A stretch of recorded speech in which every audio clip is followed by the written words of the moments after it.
Hey Shooby-Doodlers, how are you doing? It's really kind of warm here today where I'm living, so I'm thinking about ice lollies. So I'm going to go up and I'm going to go around and I'm going to come all the way down so that they're on the same kind of line there.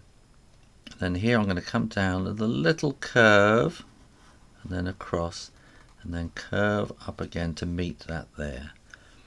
And then ice lollies, they can be a bit shiny, can't they? So there's a little shiny marks like that.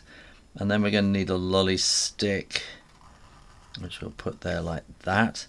And then if we put a little line across there and shade that in, then that's like the shadow on the lolly stick.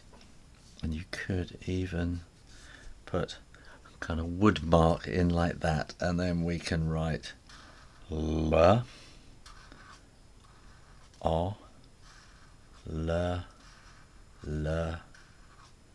yeah. Lolly. And there you go, how to draw an ice lolly. Well, if you like drawing and you want to get better, then the best thing you can do is subscribe to Draw Stuff Real Easy on this channel on YouTube. And in the meantime, keep drawing, practice, and I'll see you next time. You take care now. Bye-bye.